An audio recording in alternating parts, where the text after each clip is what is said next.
चटोरी देवरानी की रात वाली सीक्रेट रसोई। एक छोटे से शहर में रंजना देवी अपने 2 बेटे और 2 बहुओं के साथ रहती है। बड़ी बहू सीधी सादी और घर की सारी जिम्मेदारियां उठाने वाली अनवी है। वहीं दूसरी तरफ छोटी बहू संजना भी सबके सामने त्याग की देवी का रूप धारण करके रखती है। इसी तरह एक दिन जब पूरा परिवार डाइनिंग टेबल पर खाना खा रहा होता है तो बस मेरा पेट भर गया, मेरा खाना हो गया। जेठानी जी आप कुछ लेंगी? हाँ, एक और रोटी लूंगी। रुकिए जेठानी जी, मैं दे देती हूँ, वैसे भी मेरा खाना हो गया है। संजना भाभी आप भी एक रोटी और ले लीजिए, आप हमेशा एक रोटी ही खाती है, एक रोटी में आपका पेट भर जाता है। हाँ आनंद जी, एक रोटी मेरे लिए काफी है। छोटी बहू कितनी ज्यादा सीधी है, एक रोटी खाकर ही उठ जाती है। सही कहते हैं लोग, पेट से ज्यादा बड़ा दिल होना चाहिए, जो कि संजना बहू के पास है। मम्मी जी, मेरा दिल बड़ा नहीं है, बल्कि मैं बस आपके सिखाए गए नियमों पर चलती हूँ। बड़ी बहू, तू भी छोटी बहू से कुछ सीख। दिन भर तो किचन में लगी रहती है और काम करती है, लेकिन संजना जैसे संस्कार फिर भी नहीं है तेरे पास। ये बात तो है। अरे जब भी कोई मेहमान आता है तो छोटी बहू की तारीफ करते नहीं थकता। अरे मैं तो कहता हूँ बड़ी बहू तू अपनी देवरानी से कुछ सीख। जी मैं कोशिश करूंगी, वैसे भी सबके अपने अपने तौर तरीके होते हैं। अब मैं भूखी तो नहीं रहूंगी ना। हाँ माँ, क्या फर्क पड़ता है कौन कितना खा रहा है। आप तो बस इस बात की खुशी मनाइए कि आपकी दोनों बहुएं सीधी सादी, संस्कारी और अपनी जिम्मेदारियों को संभालने वाली हैं। अभिषेक की बात सुनकर सभी मुस्कुराने लगते हैं। वहीं अनवी कुछ सोच रही होती है, उसे कुछ तो गड़बड़ लगता है और वो किसी से कुछ कहती नहीं है। इसी तरह फिर रात को कमरे में, इतनी रात को तुम उल्लू की तरह कहाँ जा रही हो? आपको तो पता ही है इस वक्त कितनी गर्मी है और ऊपर से जग का पानी भी खत्म हो गया है, इसीलिए मैं नीचे जाकर किचन से पानी लेकर आती हूँ। इतना कहकर अनवी तुरंत पानी का जग लेकर कमरे से बाहर जाती है और सीढ़ियों से उतरने लगती है। तभी उसे खटपट करने की आवाज आती है। ये इतनी रात को किचन से खटपट की आवाज क्यों आ रही है? आखिर इस वक्त किचन में कौन हो सकता है? कहीं घर में कोई चोर तो नहीं आ गया? मुझे जाकर देखना होगा। अनवी तुरंत अपनी चप्पल उठाती और दबे पैर किचन में जाती है, लेकिन तभी आवाज आनी बंद हो जाती है। अचानक आवाज आनी कैसे बंद हो गई? लगता है कोई चूहा होगा। अगर चोर होता तो इतनी जल्दी गायब कहाँ हो जाता? छोड़ो, मैं पानी लेकर अपने कमरे में चलती हूँ। ये सोचकर अनवी तुरंत चप्पल पहनती है और जग में पानी लेकर अपने कमरे में जाकर सो जाती है। फिर अगली सुबह दोनों बहुएं किचन में आकर सभी के लिए नाश्ता बनाना शुरू करती हैं। आज तो सभी की पसंद का हलवा बन रहा है, सब बहुत खुश हो जाएंगे। हाँ जेठानी जी, आपने बिल्कुल सही कहा, मूंग का हलवा तो सबको पसंद है। वैसे मेरे ख्याल से हलवा बन गया है, आप थोड़ी सी मूंगफली दे दीजिए, मैं ऊपर से डाल देती हूँ। हाँ, मैं कल ही फ्रिज में मूंगफली रखी थी, अभी देती हूँ। इतना कहकर अनवी जैसे ही फ्रिज खोलती है तो वो देखती है कि मूंगफली कुछ कम है और फ्रिज का सामान भी अपनी जगह पर नहीं होता। ये क्या, रातों रात मूंगफली कैसे कम हो सकती है? आखिरकार मूंगफली कहाँ गई? देवरानी जी आपको पता है क्या? नहीं जी, मुझे कैसे पता होगा? वैसे मेरे ख्याल से आपको ज्यादा सोच रही हैं। रातों रात मूंगफली कहाँ ही जा सकती है, हमने ही कम रखी होगी। हाँ शायद आप सही कह रही हैं, मैं ही कुछ ज्यादा सोच रही हूँ। लेकिन फिर कल रात को किचन से अजीब आवाज भी तो आ रही थी ना। हो ना हो कुछ तो गड़बड़ है, लेकिन क्या? अनवी संजना के सामने तो कुछ नहीं कहती, लेकिन मन ही मन उसे शक हो जाता है और वो चुपचाप सभी को हलवा बनाकर खिलाती है। फिर इसी तरह रात को सभी के सोने के बाद अंजना दबे पैर रसोई में आती है। लोग मुझे सती सावित्री और सच्चाई की मूर्ति समझते हैं, लेकिन मुझसे अच्छा झूठ तो कोई बोल ही नहीं सकता। मेरी असलियत कभी भी किसी के सामने नहीं आएगी। खुद से इतराते हुए संजना फ्रिज खोलकर मूंगफली, कटी हुई सब्जियां और प्याज निकालती है और सॉस डालकर भेलपुरी बनाती है। फिर मजे से खाने लगती है। इसे कहते हैं ना असली स्वाद। सब सो रहे हैं और यहाँ मैं अपनी चटपटी खाने की सीक्रेट 5 स्टार रसोई चला रही हूँ। मेरा ये रूप अगर किसी ने देख लिया तो उन्हें एक पल के लिए शक हो जाएगा कि कहीं मेरी कोई जुड़वा बहन तो नहीं। संजना खुद से बातें करते हुए खुशी खुशी भेलपुरी खाती है और यही होता है संजना का असली रूप। सुबह सभी के सामने त्याग की देवी और रात को खाने की महारानी। फिर अगली सुबह, भाभी आज आप जल्दी से मेरे लिए भेलपुरी बना दीजिए, मुझे आज भेलपुरी खाने का बहुत मन है। लेकिन सुबह सुबह भेलपुरी? हाँ भाभी, वैसे भी आज संडे है, भैया को भी ऑफिस नहीं जाना है तो टिफिन ले जाने की भी झंझट नहीं होगी। चलो ठीक है, अगर आज तुम इतना कह रही हो तो मैं भेलपुरी बना देती हूँ। वैसे भी कल शाम को ही भेलपुरी का सामान मंगवाया है मैंने। इतना कहकर अनवी खुशी खुशी किचन में जाती है और भेलपुरी बनाने का सामान इकट्ठा करने लगती है। तभी उसे कुछ चीजें कम मिलती हैं। ये क्या, कल रात को ही मैंने भेलपुरी का सामान मंगवाया और आज सामान कम है? ऐसा कैसे हो सकता है? क्या किचन में कोई चोर है या इन सबके पीछे देवरानी जी का हाथ है? पर वो तो डाइट पर है, हो ना हो कुछ तो गड़बड़ है और अब उस गड़बड़ का पता मैं लगा कर रहूंगी। अनवी को शक तो होता है, लेकिन बिना सबूत के वो किसी पर उंगली नहीं उठाना चाहती। इसी वजह से अगले दिन से वो रसोई पर नजर रखना शुरू करती है। वहीं रात को दबे पैर संजना फिर से रसोई में पहुंचती है।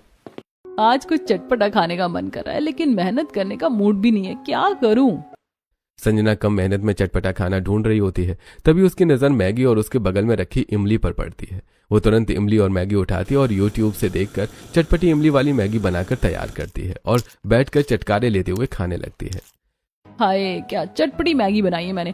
अगर मैं रेस्टोरेंट की मालकिन बन गई तो कोई भी ग्राहक निराश होकर वापस नहीं जाएगा। लोगों को लगता है कि मैं डाइट पर हूँ। अगर किसी ने मेरा ये रूप देख लिया तो। संजना चटकारे लेते हुए मैगी खाती है और धीरे धीरे ये सीक्रेट रसोई संजना के हर रोज का नियम बन जाती है। फिर एक रात संजना आइसक्रीम का डिब्बा खोलती है। चुपचाप जमीन पर बैठकर आइसक्रीम खा लेती हूँ। अगर किसी ने देख लिया तो मेरी इस सीक्रेट रसोई का पर्दाफाश हो जाएगा। ये सोचकर संजना आइसक्रीम खाती है और फिर अगले दिन पनीर टिक्का तो उसके अगले दिन शाही कबाब बनाती है। वहीं दूसरी तरफ संजना की जेठानी सब नोटिस कर रही होती है। ये रोज किचन में हो क्या रहा है? 2 मिठाइयाँ रखो तो एक गायब हो जाती है। ये सब आखिर कौन खा जाता है? क्या जमीन खा जाती है या आसमान निगल जाता है? अनवी बिस्तर पर बैठी यह सब सोच रही होती है। तभी वहां अभिषेक और रंजना देवी आती है। अनवी, मैं भी परसों आइसक्रीम का डिब्बा लाया था ना, आज बहुत मन कर रहा है उसे खाने का, वो लाकर मुझे दे दो ना। बहू, एक कटोरी में डालकर मेरे लिए भी लेकर आना। हे भगवान, अब मैं आइसक्रीम कहाँ से ला कर दूं? आइसक्रीम तो खत्म हो गई है और अगर मैं इन्हें सच्चाई बताऊंगी तो कोई विश्वास भी नहीं करेगा। मेरे पास कोई प्रूफ भी तो नहीं है। क्या हुआ, चुप क्यों हो गई? आइसक्रीम ला कर दे। मम्मी जी, वो आइसक्रीम नहीं है। तूने वो सारी आइसक्रीम अकेले खा ली? नहीं मम्मी जी, बिल्कुल भी नहीं, मैंने आइसक्रीम नहीं खाई। तो फिर आइसक्रीम कहाँ गई? अरे देखो अनवी, अगर तुमने आइसक्रीम खाई है तो बता दो। वैसे भी पैसे तुम लोगों के लिए ही कमाता हूँ, अगर तुमने खाई है तो बता दो। अनवी के पास चुप रहने के अलावा और कोई रास्ता नहीं होता। उसकी चुप्पी रंजना देवी की नजरों में उसे गिरा देती है। ये सब होने के बाद अनवी कड़ी नजर रखना शुरू कर देती है। फिर उसी दिन शाम को जब पड़ोसन माया घर में चीनी मांगने आती है। अरे चाची, आपके घर में कौन है जो रात को इतना चटपटा खाना खा जाता है? बेटी, तू ये क्या कह रही है? हमारे घर में तो कोई चटपटे खाने को हाथ तक नहीं लगाता। बड़ी बहू कभी कभी खा लेती है, लेकिन छोटी बहू तो डाइट कॉन्शियस है। अगर ऐसी बातें तो रसोई के बाहर खिड़कियों पर अक्सर रात को चिप्स, कुरकुरे, कभी आइसक्रीम तो कभी पनीर टिक्के की खुशबू और खाली पन्नी कैसे मिलती है? तुझे कोई गलतफहमी हुई होगी। हमारे घर में तो कोई ऐसा नहीं है। हमारी छोटी बहू तो एक रोटी खाकर ही उठ जाती है। एक रोटी और इतने सारे खाली पैकेट, जरूर कुछ तो गड़बड़ है। मैं तो कहती हूँ नजर रखना शुरू कीजिए। दीदी, मुझे भी यही लगता है। कभी आइसक्रीम गायब, कभी मूंगफली, कभी मैगी, जैसे कोई रात को मिशन पर आता हो। चाची जी, कहीं आपके घर में कोई भूत वूत तो नहीं है जिसे सिर्फ चटपटा खाना पसंद हो? कैसी बातें कर रही है? भूत भी कभी मैगी खाता है? अगर ऐसा भूत है तो उससे कहना गैस बंद करके जाया करे। पिछली बार सिलेंडर खुला छोड़ गया था। सभी हंसने लगते हैं और मजाक में बात को टाल देते हैं, लेकिन दूर खड़ी संजना ये सब सुनकर घबरा जाती है। हे भगवान, कहीं सच में सबको मुझ पर शक तो नहीं हो रहा है? अब से खाली पैकेट भी अपने साथ छुपा कर ले जाऊंगी। वैसे मैं चीनी लेने आई थी, आप मुझे थोड़ी सी चीनी दे दीजिए।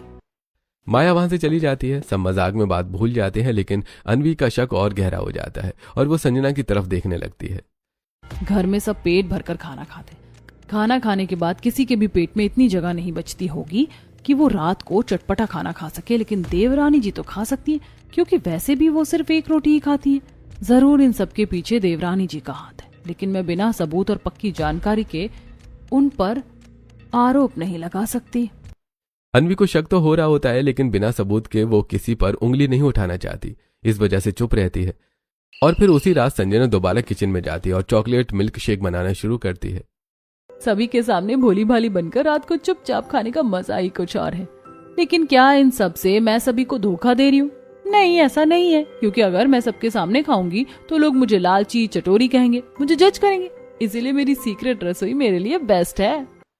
संजना अपने परिवार को धोखा नहीं देना चाहती थी, बल्कि सभी से जज होने से डरती है और इसीलिए ऐसी हरकतें कर रही होती है। एक तरफ देवरानी जितनी चालाक, वहीं दूसरी तरफ जेठानी उतनी ही हैरान, समझदार और जल्दबाजी न करने वाली होती है। एक दिन सुबह सुबह जब अनवी किचन में जाती है, आज मैं सभी के लिए इतने दिनों बाद चॉकलेट मिल्क शेक बनाऊंगी।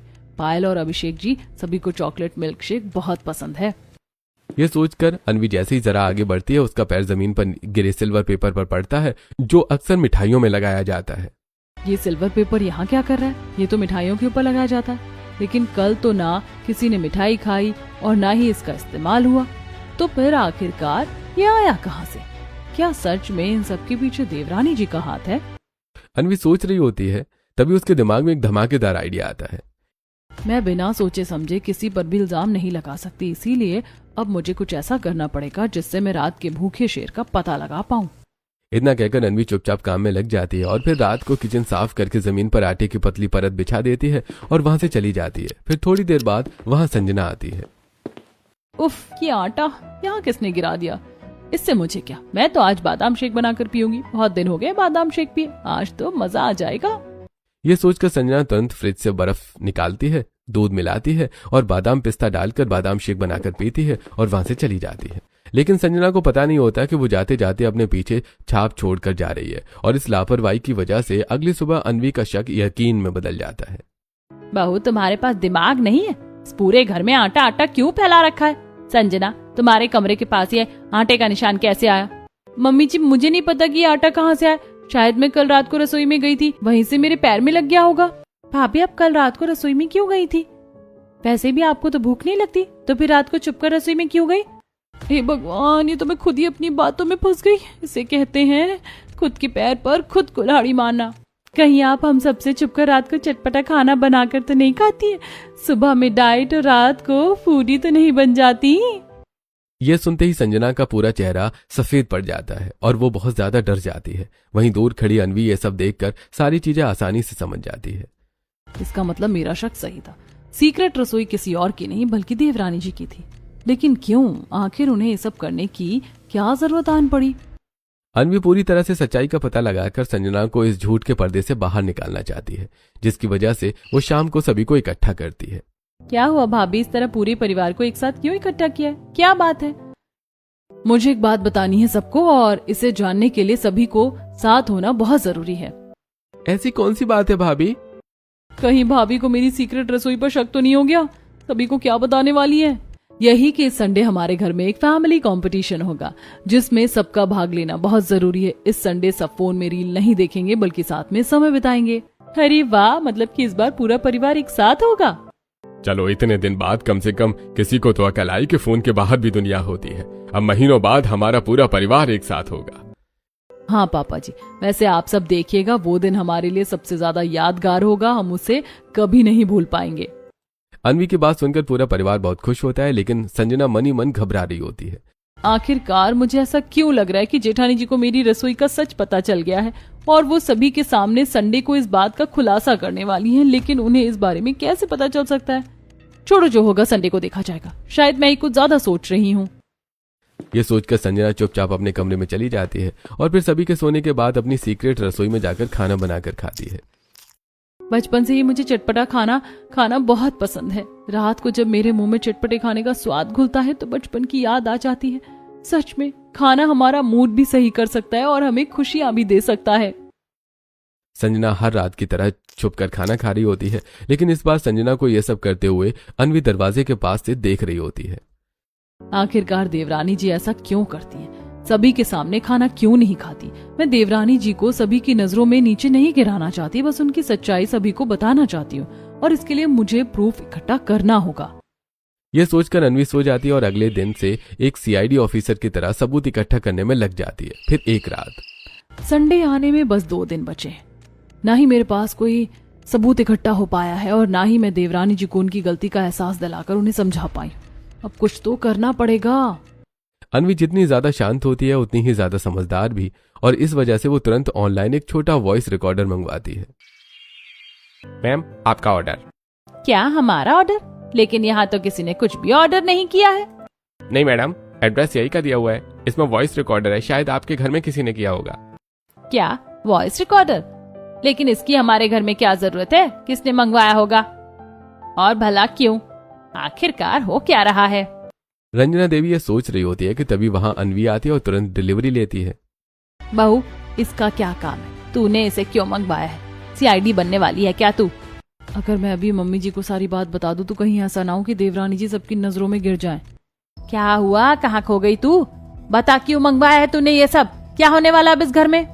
अन्वी थोड़ा सोचती है और बहाना बनाकर वहां से चली जाती है। धीरे धीरे रंजना देवी भी ये सब देखकर सोच में पड़ जाती हैं और कमरे में बैठकर सोचने लगती हैं। आखिरकार इस घर में हो क्या रहा है? घर की मालकिन मैं हूँ और मुझे ही नहीं पता इन दोनों देवरानी जेठानी के बीच चल क्या रहा है।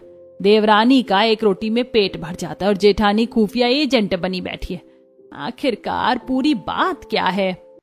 एक तरफ रंजना देवी सारी चीजें नोटिस करना शुरू करती हैं तो दूसरी तरफ अन्वी किचन में छुपकर वॉइस रिकॉर्डर लगा देती है और फिर रात को आज का ये राज जरूर खुलेगा, मुझे उसके खिलाफ प्रूफ भी मिल जाएगा और फिर रविवार को मैं उसका खुलासा कर दूंगी जिससे सभी के सामने असलियत आ सके।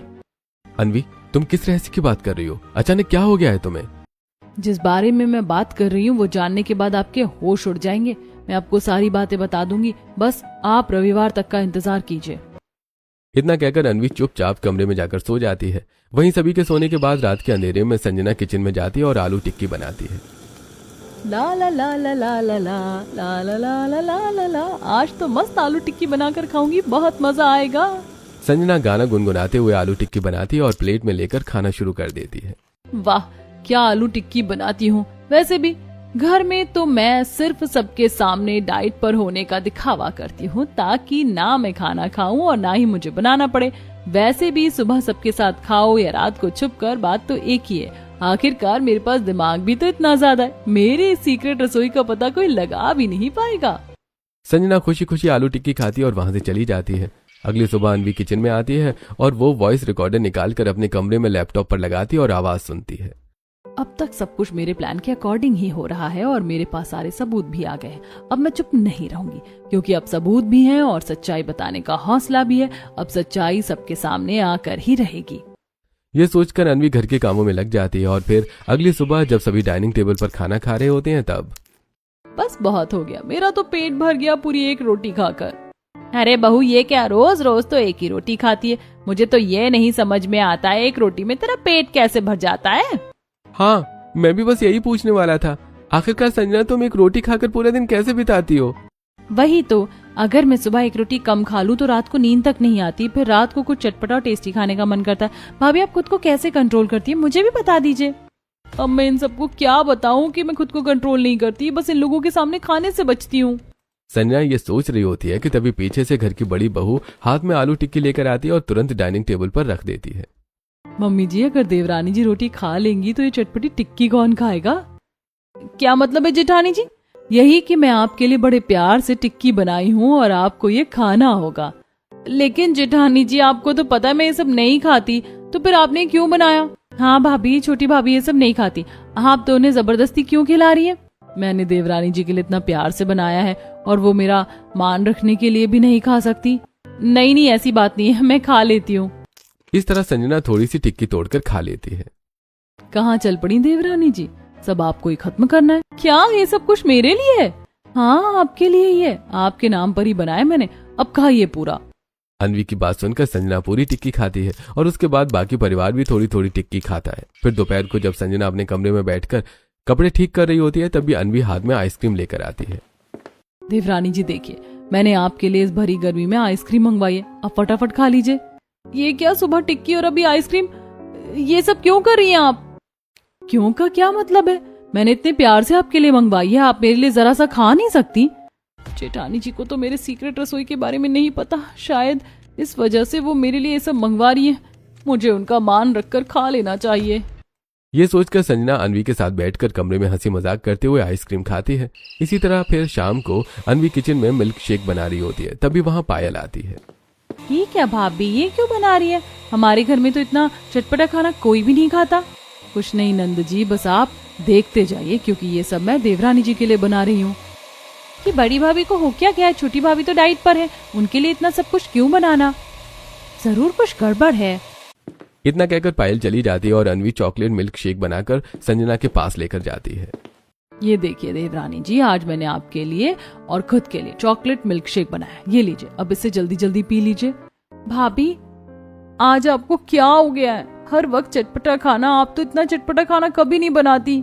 वही तो मैं भी यही सोच रही थी, ना मैं चटपटा खाना खाती हूँ और ना ही आप कभी चटपटा खाना खाती हैं। हर रोज एक तरह का खाना खाकर हम दोनों बोर हो जाते हैं, इसीलिए मैं ये सब बना रही हूँ। अब मैं जेठानी जी को कैसे बताऊं कि मैं हर रात अपनी चटपटी सीक्रेट रसोई में ये सब बनाकर खाती रहती हूँ, लेकिन जब जेठानी जी सबके सामने खुद के लिए और मेरे लिए चटपटी चीज बना सकती हैं, तो फिर मैं क्यों नहीं? क्या मैं जेठानी जी की तरह नहीं बन सकती? अन्वी संजना को मिल्क शेक देकर चली जाती है और संजना खुद पर सेल्फ डाउट करने लगती है। और ये सब कॉरिडोर में खड़ी रंजना देवी और विक्रम देख रहे होते हैं। सुबह से ये बड़ी बहू ने कौन सा नया नाटक लगा रखा है? कल संडे है और आज इसका बदला हुआ ये रूप समझ नहीं आ रहा है। हाँ, तुमने बिल्कुल सही कहा। सुबह से अभी नोटिस कर रहा हूँ, एक दिन में हमारे घर में इतना चटपटा खाना कभी नहीं बन सकता। लेकिन आखिरकार बात क्या है? छोड़ो, हम क्यों दिमाग पर इतना जोर दें, रात को बहू से पूछ लेंगे। ये सोचकर रंजना देवी रात होने का इंतजार करने लगती है। फिर रात को जब सभी सोफे पर बैठे होते हैं, अन्वी फिर से भेलपूरी बनाकर सबके लिए ले आती है। जेठानी जी फिर से? हाँ देवरानी जी फिर से। वैसे भी हमें खाने पीने पर कैसी रोक टोक, अगर कुछ मन कर रहा है तो हम सबके सामने बैठकर खा सकते हैं, इसीलिए आप भी खा लीजिए। जेठानी जी तो सही कह रही हैं, अगर हमारा कुछ मन करता है तो हम सबके सामने खा सकते हैं, फिर मुझे सीक्रेट रसोई करने की क्या जरूरत है? जेठानी जी, बात तो आपने बिल्कुल सही कही है। संजना बहू, तुम्हें ये सब कुछ बिल्कुल भी खाने की जरूरत नहीं है। और बड़ी बहू, मैं सुबह से तुम्हारी नौटंकी देख रही हूँ, ये सब क्यों कर रही हो तुम? हाँ, वो छोटी बहू ये सब नहीं खाती। वो तो इतनी सीधी है कि एक रोटी में उसका पेट भर जाता है, और तुम सुबह से उसे इतना अनहेल्दी खिला रही हो। मम्मी जी, मैं तो वो बस। अब तुम्हारी जुबान क्यों लड़खड़ा रही है? देखो, खुद तो तुम ना डाइट करती हो, ना ही अपने खाने पीने पर ध्यान रखती हो। अगर तुम्हारी देवरानी रख रही है तो उससे भी तुम्हें जलन हो रही है। आज के बाद संजना के लिए ऐसा चटपटा खाना तुम नहीं बनाओगी और ना ही उसके साथ जबरदस्ती करोगी, समझी तुम? रंजना देवी अन्वी को बहुत डांटती है और अन्वी का चेहरा उदासी से लटक जाता है। ये सब देखकर संजना को बहुत बुरा लगता है। और फिर आधी रात को जब सभी सो रहे होते हैं तो मेरी वजह से आज जेठानी जी को कितनी डांट सुनने को मिली। जेठानी जी तो मेरे लिए ही अच्छा चटपटा खाना बना रही थी, इसमें भला जेठानी जी की क्या गलती थी? ये सब कुछ मेरी वजह से हुआ है। अगर मैं डाइट का नाटक ना करती तो शायद आज जेठानी जी को मेरी वजह से सबके सामने डांट ना सुननी पड़ती। ये सब कुछ मेरी वजह से हुआ है। संजना को आज पूरी रात नींद नहीं आती और जिंदगी में पहली बार रात को संजना अपनी सीक्रेट रसोई के लिए किचन में नहीं जाती है। और फिर अगली सुबह पर संजना अकेली बैठी होती है। क्या मेरी वजह से घर में जो कुछ भी हो रहा है वो सही है? पहले सब कुछ आसानी से हो जाता था, लेकिन ना जाने कुछ दिनों से बहुत सारी अड़चन रुकावट आ रही है और साथ ही घर का माहौल भी खराब हो रहा है। उससे सब कुछ कैसे ठीक होगा? कल रात की वजह से संजना बहुत परेशान होती है और अकेले बैठकर सोच रही होती है। तभी वहां अन्वी कपड़े सुखाने आती है। देवरानी जी, आप यहाँ अकेले क्या सोच रही हैं?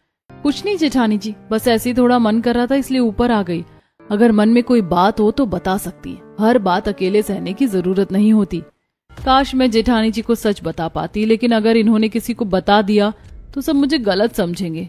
नहीं जेठानी जी, सच में ऐसी कोई बात नहीं है। अन्वी संजना के चेहरे को ध्यान से देखती है। उसे साफ महसूस होता है कि संजना कुछ छिपा रही है, लेकिन वो उस पर दबाव नहीं डालती। ठीक है, लेकिन याद रखिए, कभी भी जरूरत पड़े तो सबसे पहले मेरे पास आइएगा। आप मुझ पर इतना भरोसा करती हैं। रिश्तों की शुरुआत भरोसे से होती है, शक से नहीं। अन्वी की बात सुनकर संजना कुछ पल के लिए चुप हो जाती है। उसके मन में पहली बार अपनी छिपाई हुई बात को लेकर अपराध बोध होने लगता है। वहीं अन्वी, मैं जानती हूँ देवरानी जी आप इस वक्त क्या सोच रही हैं, लेकिन ये सब कुछ बहुत जरूरी है ताकि आपको आपकी गलती का एहसास हो। मैं आपकी सच्चाई सभी के सामने नहीं लाना चाहती, बल्कि आपको गलती का एहसास करवाकर सब कुछ ठीक करना चाहती हूँ। इसीलिए मुझे सब करना पड़ेगा। खुद के दिल पर पत्थर रखकर अन्वी नीचे आती है, क्योंकि आज का दिन संडे होता है, जिसकी वजह जब सभी दोपहर को बैठकर खाना खा रहे होते हैं तो भाभी, आपने कहा था संडे को आप पूरे परिवार में एक कंपटीशन करवाएंगी। क्या है वो कंपटीशन? अरे हाँ भाभी, मैं तो भूल ही गई थी। क्या है वो गेम? उस गेम और कंपटीशन का खुलासा तभी होगा जब आप सब लोग एक साथ समय पर खाना खाकर हॉल में आएंगे। वहाँ उस गेम और कंपटीशन के बारे में आप सबको एक साथ बताऊंगी। फिर तो खाना जल्दी जल्दी खाना पड़ेगा। समझ नहीं आ रहा जेठानी जी आखिर किस कंपटीशन की बात कर रही है। एक काम करती हूँ, जल्दी खाना खाकर हॉल में पहुंचती हूँ, कहीं मैं लेट ना हो जाऊं। पूरा परिवार एक बात सोचता है और जल्दी खाना खाकर तुरंत हॉल में पहुंचता है, जहां अन्वी वॉइस रिकॉर्डर लैपटॉप में लगाती है। ये क्या है बहू, तो हम लोगों से एक एक करके लैपटॉप तोड़वाने वाली है क्या? आप कुछ भी बोल रही है भाभी, लैपटॉप में कोई रिकॉर्डिंग ऑन करने वाली है। ये छोटी सी रिकॉर्डिंग है, आप सबको ये गेस करना है कि रिकॉर्डिंग के अंदर की आवाज किसकी है। जिसने गेस किया मानो वही जीत गया। इतना कहकर अन्वी तुरंत वॉइस रिकॉर्डर ऑन कर देती है। अगर सच्चाई की मूर्ति देवरानी जी का असली खुलासा सबके सामने हो गया तो सबका क्या होगा, और खासकर मम्मी जी का। जो औरत सुबह में त्याग की देवी, वही रात में चटपटी खाने की महारानी। थोड़ी देर बाद मैं सबको कितनी अच्छी और आसानी से बेवकूफ बना देती हूँ। अगर किसी के सामने मेरा ये रूप आ गया तो वो तो एक पल के लिए हैरान रह जाएगा और शक में पड़ जाएगा कि क्या मेरी कोई जुड़वा बहन है। ये सब सुनकर सभी घर वाले सच्चाई समझ जाते हैं। वॉइस रिकॉर्डर बंद कर दिया जाता है और रंजना देवी संजना का हाथ पकड़कर खड़ी हो जाती है। बहू, इस घर में जब खाने पीने पर कोई रोक टोक नहीं है तो झूठ बोलकर दिखावा करने की क्या जरूरत थी तुम्हें? मम्मी जी, मैं वो आप लोग हमेशा मेरी इतनी तारीफ करते थे और मैं उन तारीफों को खोना नहीं चाहती थी, इस वजह से मुझे ये रूप धारण करके रखना पड़ा। तुमने हम सबसे झूठ क्यों कहा? हम तो सोचते थे कि तुम सच में डाइट कर रही हो, लेकिन तुम रात को अपनी सीक्रेट रसोई चला रही थी। अभी तक सारा खाना चुपके चुपके खा रही थी, कम से कम मुझे तो शामिल कर लिया होता। वो मुझसे गलती हो गई। मुझे लगा था कि आप लोग मेरे खाने पीने पर मुझे जज करेंगे, इस वजह से मैंने छुपकर खाने का फैसला लिया। बहू, मैं बड़ी बहू को इस वजह से डांटती रही क्योंकि तुम इतनी ज्यादा अच्छी बनने का नाटक कर रही थी, इसीलिए गलती बड़ी बहू की नहीं बल्कि तुम्हारी है।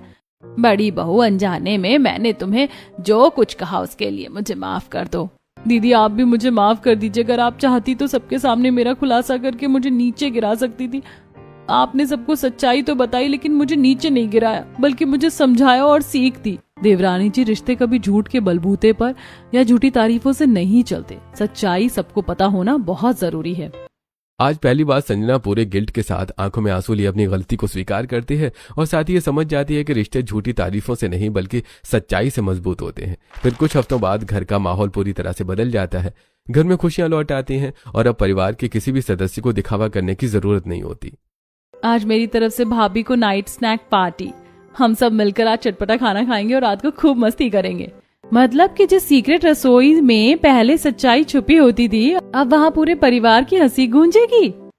हाँ पायल, क्योंकि अब घर का हर एक सदस्य खुलकर जीता है और सभी साथ खुशी से मिल बैठकर चटपटा खाना खाते हैं। हाँ, क्योंकि अब सच्चाई से पर्दा उठ चुका है। किसी को भी झूठा नकाब धारण करने की जरूरत नहीं है। और ये सब कुछ सिर्फ और सिर्फ आपकी वजह से हो पाया दीदी। अगर आप मुझे समझाई ना होती और मेरी सच्चाई सामने ना लाई होती तो आज भी रातों को छुपकर मैं अपनी सीक्रेट रसोई में चटपटा खाना खा रही होती, ना कि सबके साथ। अरे अब से बातें ही करोगे या फिर कुछ खाने को भी मिलेगा? छोटी बहू, तेरे हाथ में रखी पानी पूरी और चटपटे छोले देखकर अब रहा नहीं जा रहा है, जल्दी ला इधर।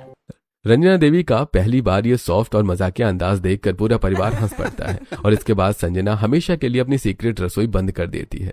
हाँ, लेकिन अक्सर रात को अभी भी फ्रिज से मिठाइयां चोरी हो जाती हैं।